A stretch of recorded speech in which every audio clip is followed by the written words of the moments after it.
Son las 10:10, vamos a cumplir con nuestro programa. Muchas gracias a todos por su asistencia. Igual quienes puedan ingresar, estará abierto el sistema para que ingresen al webinar a la hora que quieran ingresar.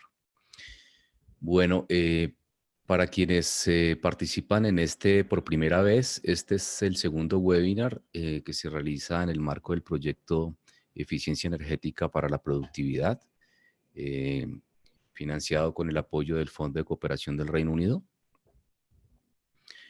El primer webinar está disponible en YouTube y en esta presentación encontrarán un link para llegar a este video. También a los asistentes les enviaremos un email posteriormente donde encontrarán la presentación de este webinar y el link a YouTube para que puedan ver los videos de este y del anterior webinar.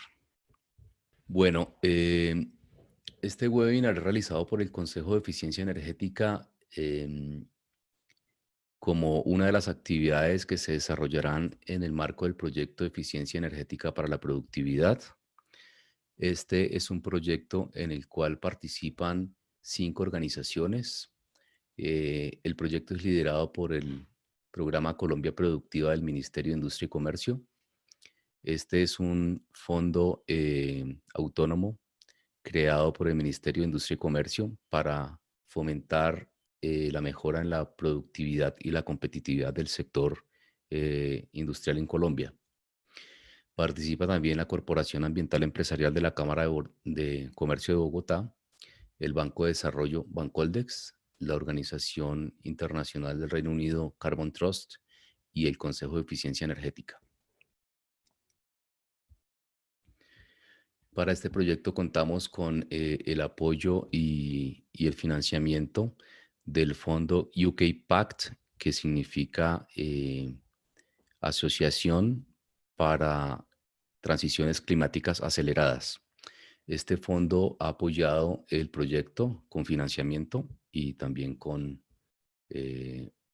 logística y su organización.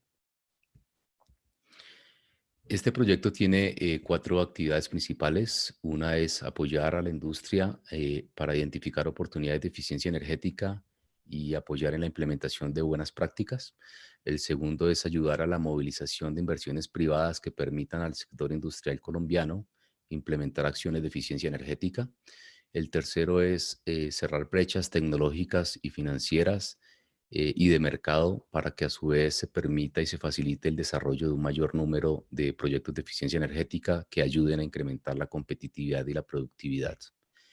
Y finalmente, contribuir mediante el desarrollo de proyectos que ayuden a la reducción de emisiones de gases de efecto invernadero y contribuir así al cumplimiento de las metas que Colombia ha adquirido en el marco eh, de convenios internacionales. Si ustedes desean más información de este programa, en la página web del Ministerio de Industria y Comercio, en la página de Colombia Productiva, podrán encontrar información del programa. Igualmente en esta presentación y en el email que recibirán después, encontrarán unos links que los llevan a esas páginas donde encontrarán información del programa y cómo las industrias interesadas pueden participar y recibir el apoyo que se va a suministrar.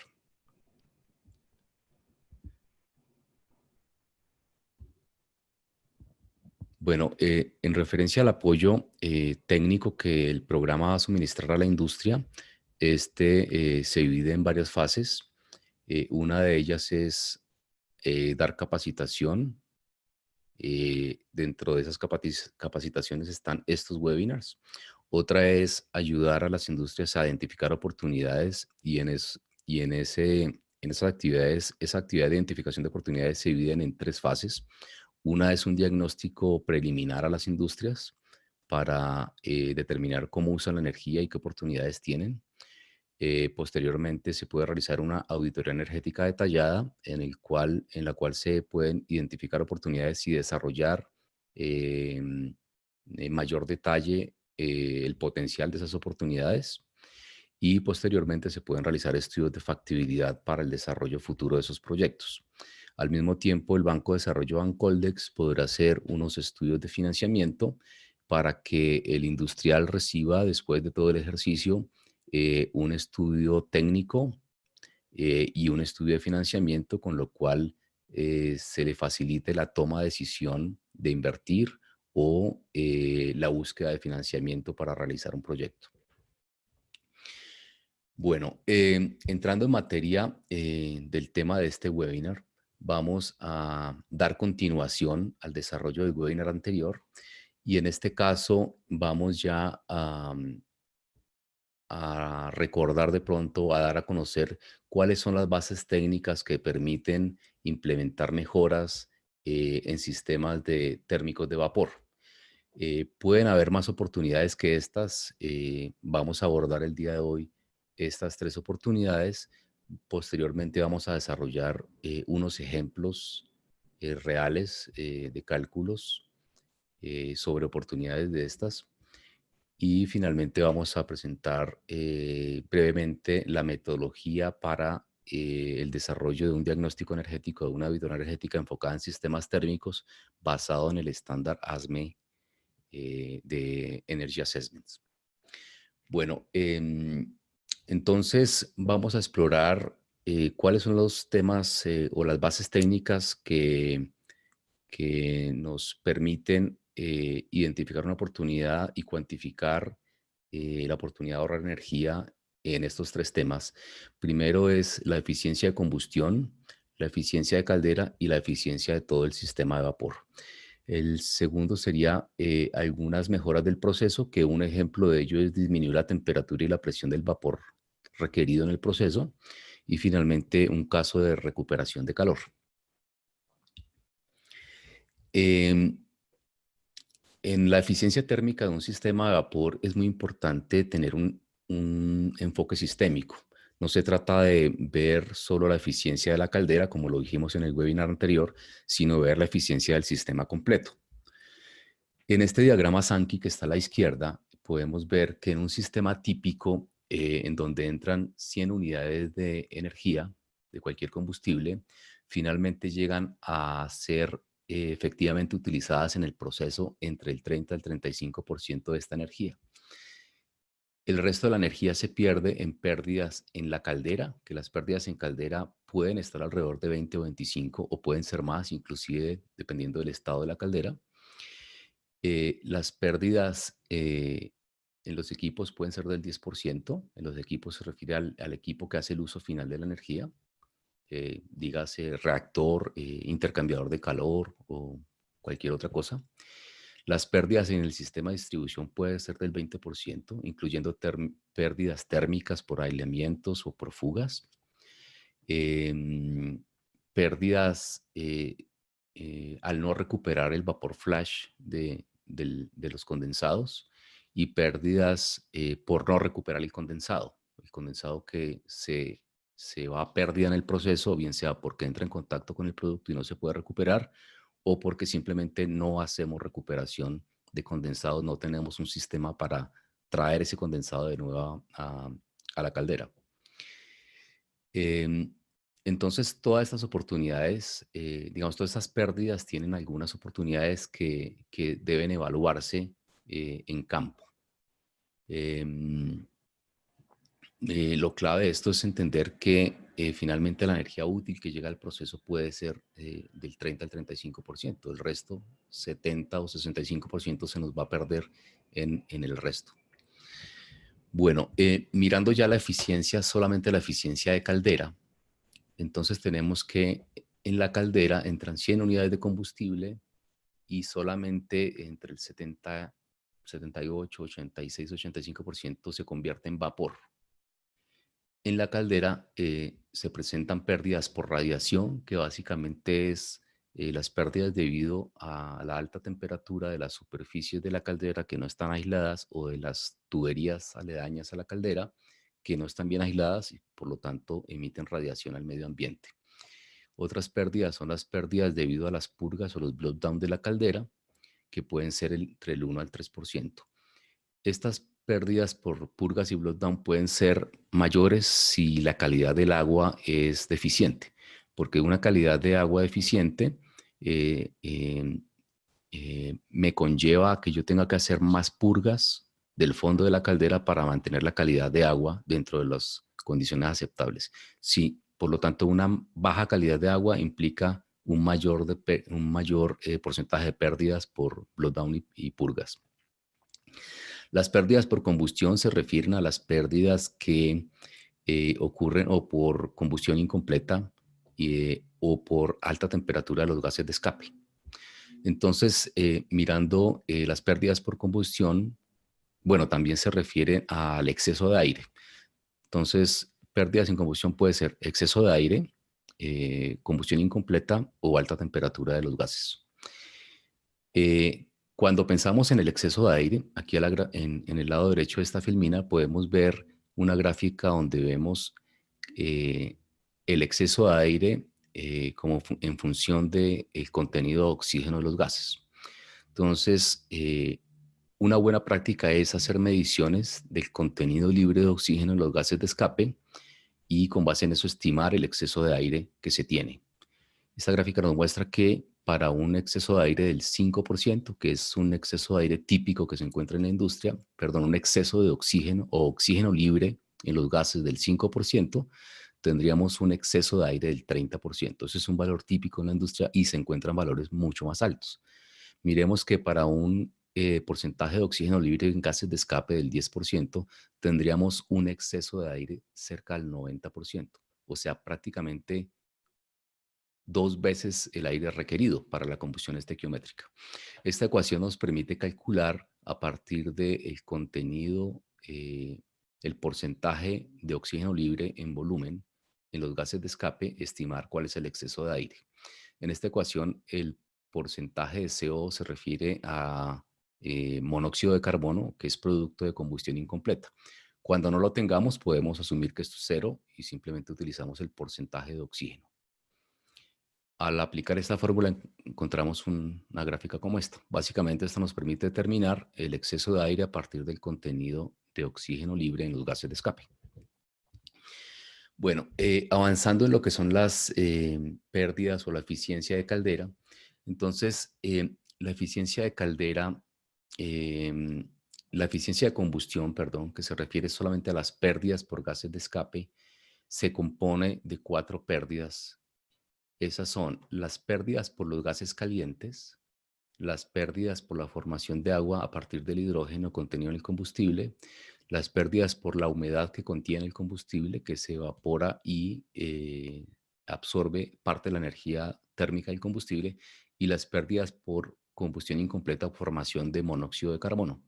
La suma de estas 4 pérdidas sería lo que nos da la pérdida totales en gases de escape y que se puede expresar en kilojulio o unidad de energía por unidad de combustible, en este caso por kilogramo de combustible. Al dividir eso por el calor o la energía térmica del combustible, en unidad de energía por unidad de combustible, podríamos estimar la eficiencia de combustión. Tengan en cuenta que la eficiencia de combustión se refiere solamente a esta parte. O sea, en este cálculo de eficiencia no estaríamos teniendo en cuenta la eficiencia total de caldera porque no estaríamos incluyendo las pérdidas por purgas o blowdown y tampoco las pérdidas por radiación. Si quisiéramos calcular la eficiencia total de caldera, tendríamos que restar también las pérdidas por blowdown y por radiación. En este caso es eficiencia de combustión.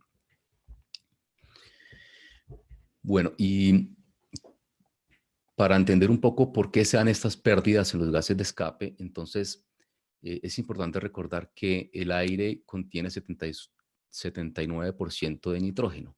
Eso quiere decir que si yo estoy inyectando aire en exceso, o sea, aire más allá del aire requerido para una combustión estequiométrica, si estoy en la zona de exceso de aire, estoy inyectando más aire del que necesito y parte de ese aire es 79% nitrógeno que no le aporta nada a la combustión. El nitrógeno es un gas inerte que no reacciona, pero que sí va a absorber parte de la energía térmica del combustible.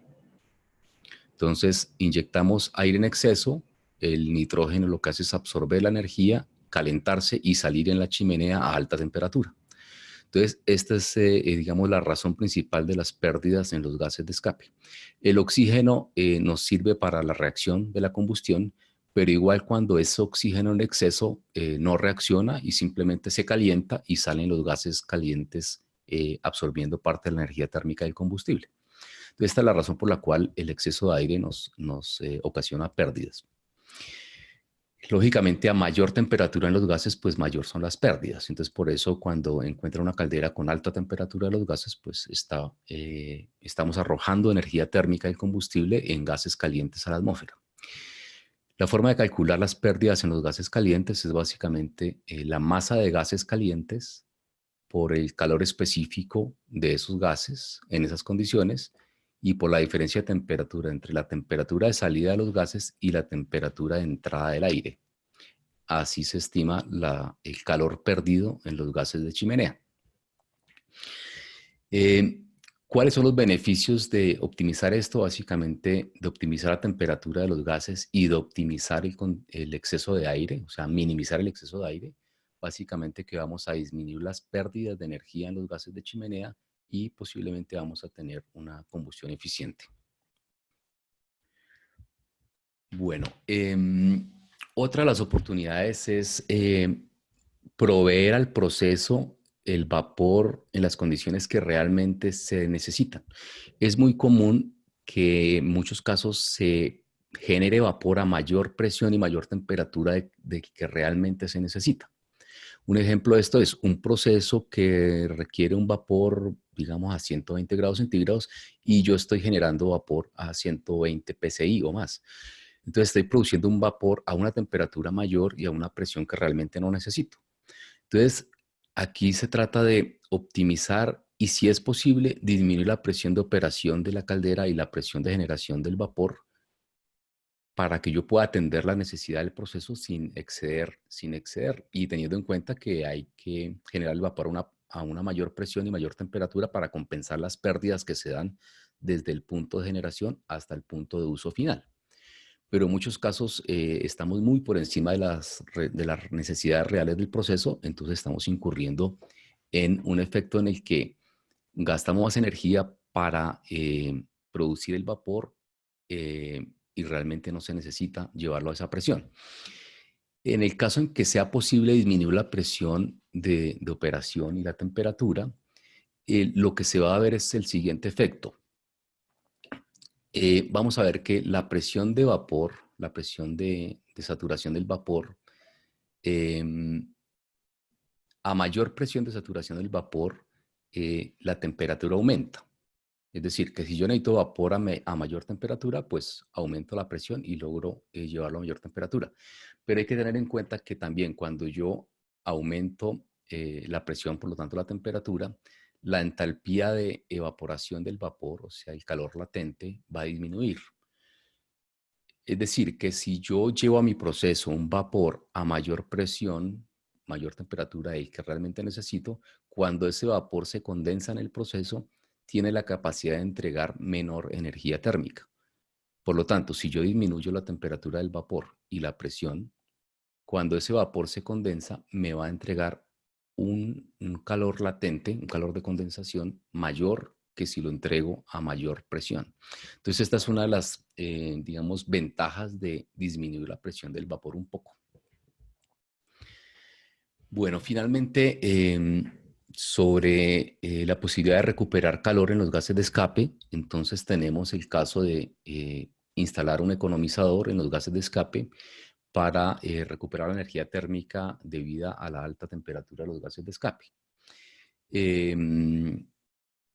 Hay dos opciones, una es recuperar calor sensible, o sea, simplemente enfriar los gases sin llegar al punto de condensación de la humedad contenida en los gases, y otra opción en la cual se puede recuperar mayor energía, pero que se requiere una mayor inversión y algunas precauciones por la posible formación de, gases, de ácidos en los gases. Sería enfriar los gases hasta lograr la condensación, y en este caso recuperamos calor sensible y calor latente por la condensación de la humedad de los gases. En esta gráfica vemos cómo se puede mejorarla o cuál es la ganancia de eficiencia al enfriar los gases. Entonces, si tenemos una reducción de la temperatura de los gases, por decir algo, si reducimos la temperatura de los gases en 100 grados centígrados, estaríamos en este punto, estaríamos aumentando la eficiencia en un 5%, la eficiencia total de caldera.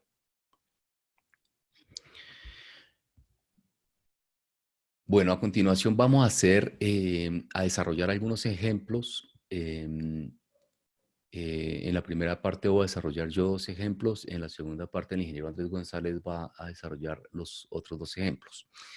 Iniciemos por un ejemplo de cálculo de eficiencia de combustión y un cálculo de eficiencia de caldera. Bueno, como lo veíamos anteriormente, la eficiencia de combustión está relacionada con las pérdidas en los gases. Entonces, algunos autores han desarrollado algunas ecuaciones muy prácticas en las que simplemente teniendo el porcentaje de oxígeno libre en los gases de escape, expresados como porcentaje de gases secos sin tener en cuenta la humedad, podremos estimar las pérdidas en los gases. En este ejemplo, entonces, tenemos una caldera típica que tiene un porcentaje de oxígeno libre en los gases del 6%, una temperatura de gases de 220 grados centígrados y una temperatura de aire, una temperatura ambiente de 15 grados centígrados. Al reemplazar estos valores aquí en la ecuación, encontramos que las pérdidas en los gases es más o menos del 10.8%, 11%, teniendo en cuenta únicamente las pérdidas por gases secos, sin tener en cuenta las otras 3 pérdidas que miramos anteriormente. Entonces, esta gráfica nos muestra los niveles de pérdidas para diferentes condiciones de oxígeno, de exceso de oxígeno, y también para diferentes condiciones de temperatura de gases. Entonces miremos un caso en el que tengan 10% de exceso de oxígeno y una temperatura de 250 grados centígrados en los gases, las pérdidas solamente en gases secos sería del 16%. Entonces vemos que las pérdidas pueden ser muy importantes por alta temperatura y alto contenido de oxígeno en los gases de escape.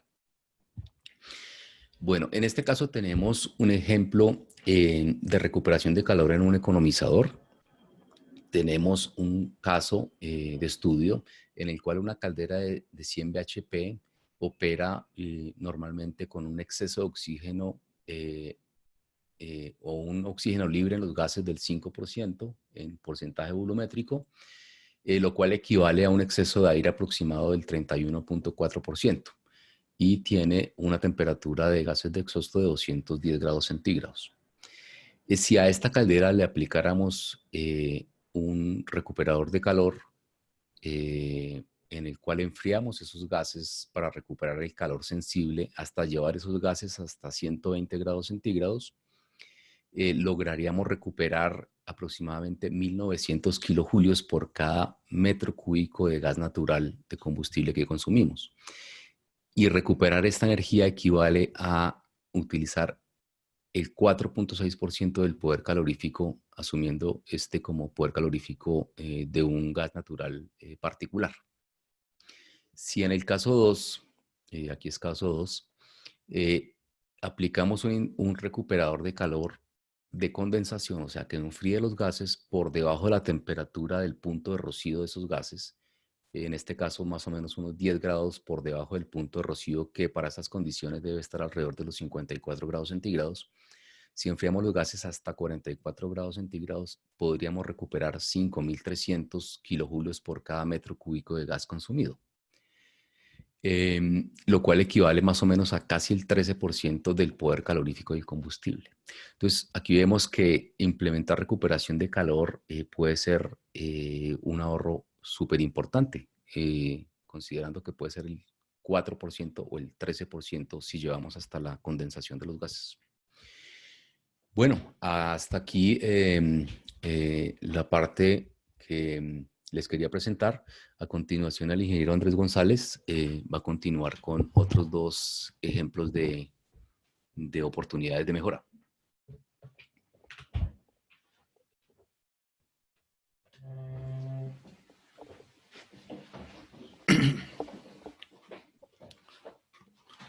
Buen día a todos. Para continuar, voy a hablarles de la importancia de calcular el costo de vapor y tenerlo como una métrica muy importante para la gestión de la caldera. El costo del vapor es la sumatoria de todos los costos asociados a la producción, desde el combustible, el agua, el tratamiento de esa agua, el costo energético del bombeo y de los ventiladores, los vertimientos y disposiciones de residuos, inclusive si hubiese impuesto por emisiones, también lo tendríamos que incluir, y el costo de mantenimiento. Usualmente este costo es el 90% el costo del combustible, por tanto, pues se puede limitar como una buena práctica solamente el costo de combustible como la métrica para calcular el costo de la producción del vapor. Esta métrica nos permite, por supuesto, mejoras en el control, seguimiento, registro, trazabilidad y mantenimiento de la caldera. Nos permite hacer un reporte frecuente del desempeño de nuestro equipo con consistencia y con la misma métrica. Y nos permite más adelante, en un proceso de optimización, una cuantificación real de nuestras pérdidas. Para poder calcular el costo del vapor, pues tenemos que tener previamente calculado algunos de los parámetros o factores de la caldera. Por supuesto, la eficiencia, tenemos que conocerla, haberla ya sea medido o calculado.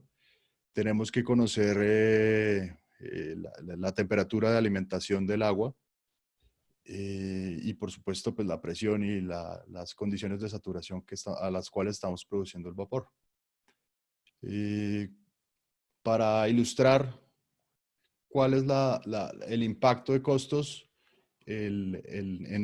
con la temperatura de alimentación de la caldera, se calcula con una caldera de 100 bhp, 150 de presión de trabajo, 2 pasos horizontal, 65 de eficiencia, y una temperatura de alimentación de 55 grados, nos da un costo aproximado de 71 pesos por kilogramo de vapor producido, y con 90 tenemos 67. La diferencia es importante, es prácticamente el 5% del que hablaba al comienzo Javier en sus slides. Ya teniendo estos costos, este costo de producción de vapor, podemos rápidamente darle magnitud económica a las pérdidas que tenemos presentes. Una muy frecuente es pérdidas, son fugas menores que nos afectan en la red de distribución, ya sea por bridas, por empaques, por poros en soldadura, etc. Y de la misma manera, como nos cuesta el vapor, pues también tenemos que incluir dentro de ese costo de pérdidas o de fugas el costo del agua, porque la fuga es pérdida de agua y tendríamos que reponerla. También tendríamos que reponer el costo del tratamiento de esa agua de alimentación, y el costo de la producción del vapor que acabamos de calcular, pues es la energía perdida por la fuga. Para tener una fácil métrica, pues recurrimos a estas gráficas nomogramas que nos relacionan tamaño de fugas con presiones de trabajo y energía perdida al año. Para ilustrarlos, un pequeño poro de un 16avo de pulgada pierde 5 millones de pesos, 5 millones de pesos al año en vapor. Uno de un octavo, 20 millones, y uno de un cuarto, 90 millones de pesos al año. Esto supone una operación continua, y prácticamente si tenemos una pérdida o una válvula abierta de un cuarto todo el año, estaríamos trabajando una caldera solamente para soportar pérdidas. El condensado, de la misma manera que las fugas, pues tiene un costo también de agua, de tratamiento y el costo de la energía perdida. para obtener una mayor rata de recuperación de condensados, tendremos que trabajar sobre las redes de distribución, mejorar ruteos, cuellos de ganso, optimizar también el trampeo en tamaño de tubería de trampas y de redes de recuperación de vapor. Trabajar sobre las fugas y reducir el vapor flash. Para ilustrar el efecto que tienen los condensados en la energía que necesitamos para producir el vapor, preparamos esta gráfica donde relacionamos para una producción de vapor en una línea de 150 psi, diferentes puntos de operación a diferentes temperaturas de alimentación de una caldera. Lo que queremos es que ustedes encuentren la relación entre el calor total que requiere para la producción de vapor con la relación que hay en la temperatura de alimentación. Por supuesto, esto no está a escala, es simplemente una gráfica explicativa, y lo que queremos mostrar es que el calor sensible va reduciendo a medida que, por supuesto, voy subiendo la temperatura de alimentación, y eso es menos energía que necesito para producir el vapor a las condiciones de saturación que me requiere el proceso. En ese sentido, el calor sensible requerido a 25 grados centígrados de alimentación es casi el 25% de toda la energía que requiero para producir el vapor.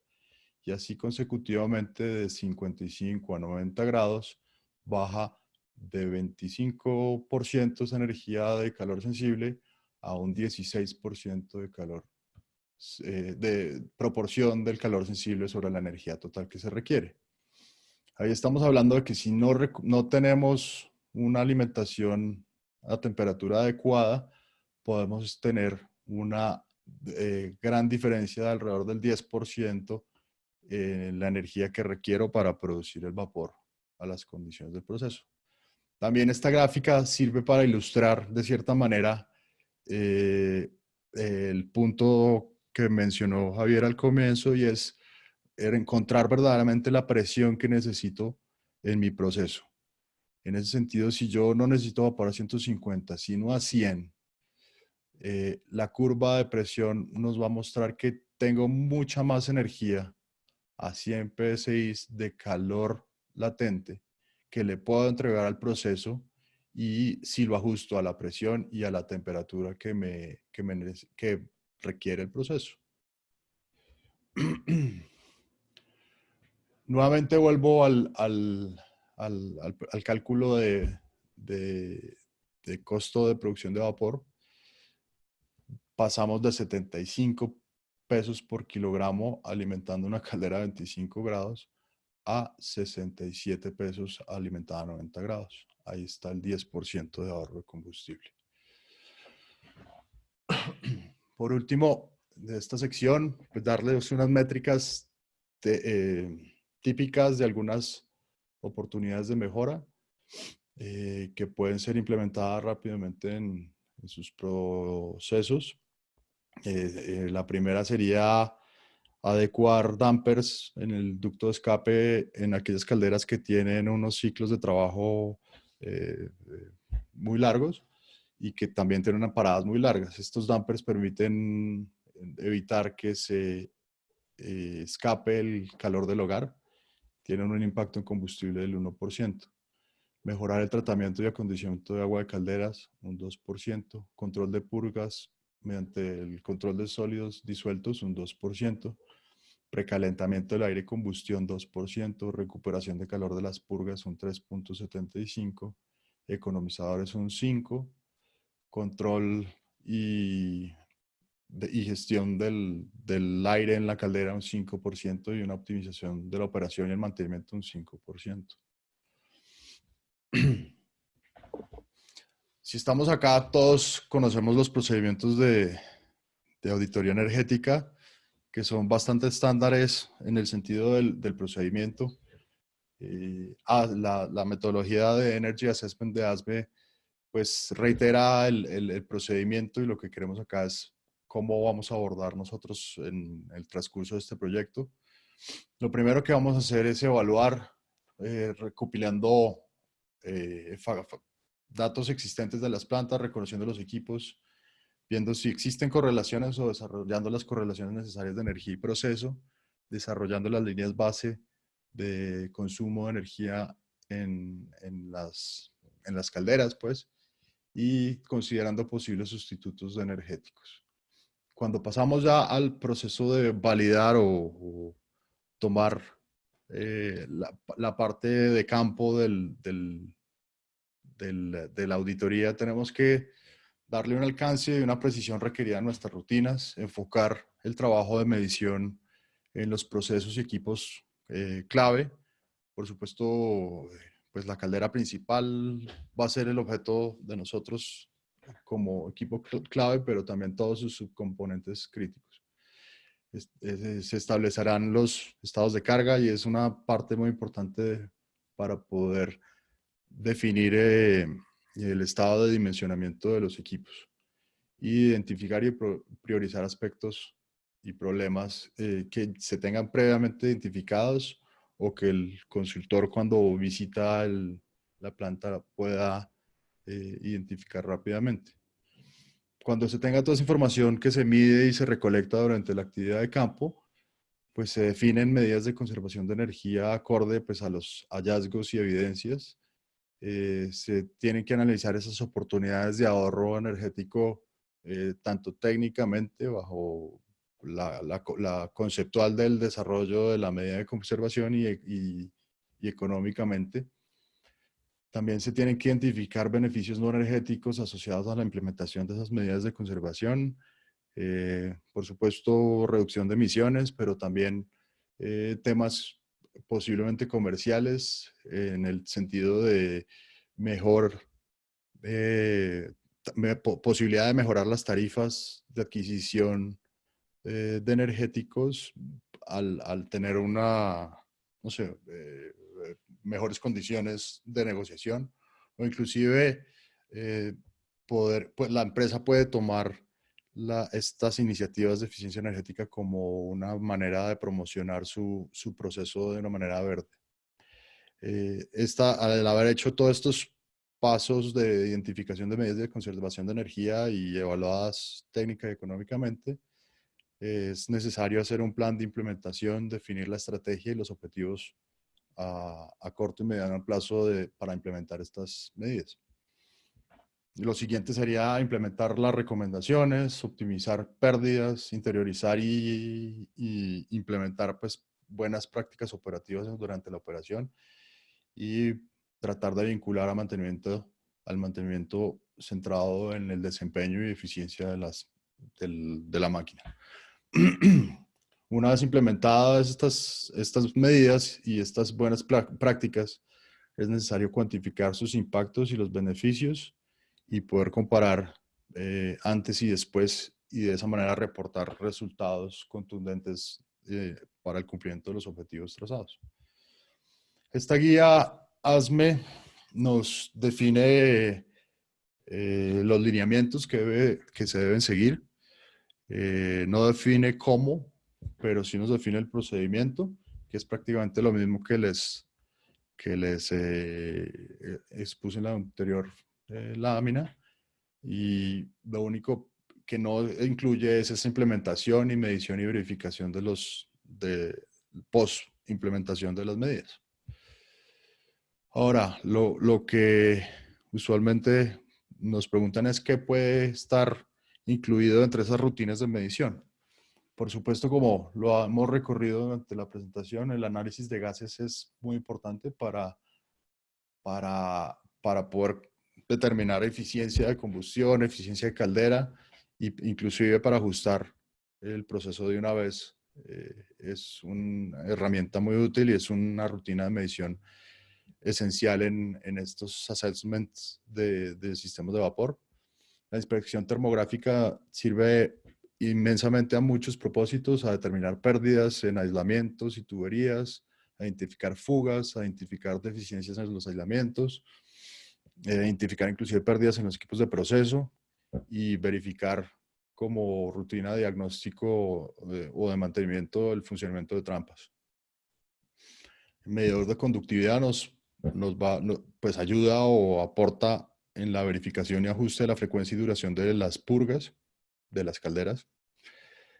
Usualmente también se utilizan registradores de temperatura para establecer los estados de carga, curvas y balances energéticos sobre los equipos de proceso. Se tiene que tener pirómetros infrarrojos como herramienta de apoyo a la rutina para verificar temperaturas y poder hacer muestras rápidas. Y el del ultrasonido para identificar fugas y funcionamiento de trampas también. La medición no intrusiva de caudal en vapor y en agua caliente es una rutina de medición que puede ser algo costosa para implementar y lo que uno esperaría es que las mismas empresas tengan medidores instalados que puedan servir al propósito de medición de caudal en vapor y agua caliente. De otra manera, pues el ajuste del alcance, la precisión y los costos de dichas auditorías deben ser ajustadas para incluir esas mediciones de caudal con mediciones no intrusivas, sujetos a que son de baja precisión. Pues hasta acá teníamos preparado. Seguimos con la sección de preguntas que los invitamos a que a través del chat nos planteen sus dudas y comentarios y estaremos atentos para responder. Muchas gracias. Preguntan sobre cómo vamos a compartir la presentación. La respuesta es que vamos a enviar un email a los participantes. En ese email van a recibir 2 links, uno para descargar la presentación y otro para tener acceso al video de este webinar que estaría publicado en YouTube. De paso agradecemos a ustedes y siéntanse libres de compartir esa presentación y ese video o ese link a YouTube con las personas que puedan estar interesadas. Muchas gracias. Álvaro Suárez nos pregunta cómo se calcula la temperatura óptima en los gases de combustión para una caldera, por ejemplo, de 500 bhp. Bueno, la temperatura de gases realmente no depende de la potencia o de la capacidad de la caldera, depende más del proceso, de la condición de presión, ¿no? De operación de caldera. Digamos, en el caso en que una caldera opera o genera vapor saturado, el caso típico de una caldera de gas pirotubular, la temperatura de gases pues debería estar en teoría tan cerca como sea posible de la temperatura de saturación, lo cual no es posible. Entonces debe estar típicamente, no sé, unos 30 grados por encima de la temperatura de saturación o 20 grados por encima de la temperatura de saturación. Entonces cuando la forma sería calcular la temperatura de saturación a la presión que se está generando el vapor, y la temperatura de los gases debe ser aproximadamente unos 20 o 30 grados por encima de esa temperatura de saturación. Si está mucho más arriba que eso, se está desperdiciando energía térmica. Pregunta Andrés Almonacid, ¿el ultrasonido para diagnosticar trampas de vapor sirve para todo tipo de trampas, balde invertido y termostáticas? Desde que el mecanismo tenga tope, fondo y haga clic, el ultrasonido lo va a tomar. Lo que uno tiene que verificar es que haya cierta frecuencia homogénea en esos clics. Nos pregunta Luis Alberto Rodríguez que si el Consejo de Eficiencia Energética ofrece hoy día cursos para obtener la certificación como especialistas en eficiencia energética. El Consejo tiene unos convenios de colaboración con 2 organizaciones internacionales. Una es la Asociación Americana de Ingenieros de Energía y otra es la Organización para la Valoración del Desempeño Energético, Energy Evaluation Organization. Mediante esos convenios, el Consejo puede organizar y ofrecer cursos para certificación de profesionales en 2 áreas. Una es Energy Management, o también puede ser certificación como auditor energético, que se hacen con metodología, material e instructores y certificación proveniente de la Asociación de Ingenieros en Energía. Y la segunda opción es un curso que ofrece la organización Energy Evaluation Organization para certificar a los profesionales en medición y verificación del desempeño energético. Esas son las 13 capacitaciones que el Consejo puede ofrecer. Nos pregunta Benito Guerra sobre el punto ideal para colocar una toma de muestras de gases de combustión en la chimenea. Bueno, digamos que esto es algo que debe existir porque por regulación es necesario hacer unos análisis de gases para las fuentes fijas de emisiones, es necesario hacer unos monitoreos de gases y reportar esos resultados a la autoridad ambiental. Entonces, es algo que ya debe existir. El punto óptimo, pues hay varios factores. Uno es que sea de fácil acceso y que el acceso sea seguro para el operador o la persona que va a insertar allí la sonda. Y desde el punto de vista energético, pues la idea es que esa toma esté cerca de la caldera. Si está muy lejos, pues los gases van a salir, se van a enfriar, por lo tanto no nos va a reflejar las pérdidas reales. Entonces, desde el punto de vista de la medición para objetivos de eficiencia energética, debe estar cerca a la salida de caldera, tan cerca como sea posible, pero hay que tener en cuenta temas de seguridad y accesibilidad para el operador que hace las mediciones.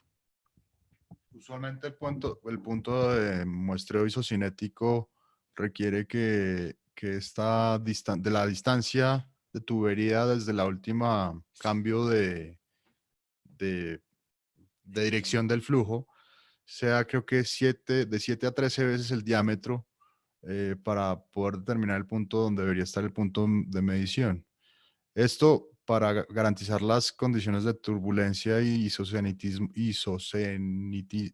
bueno, de igual cinética en todo el diámetro del ducto. Eh, por supuesto, si usted toma una toma de gases en, en el punto de isocinético, deberá corregir a la temperatura más cercana a la caldera. Bueno, queremos agradecer a todos por la activa participación. Hemos cumplido con el programa 45 minutos del webinar. Esperamos que haya sido de utilidad para todos. Agradecemos a todos la participación y esperamos estar con ustedes en próximas oportunidades por este medio. Muchas gracias.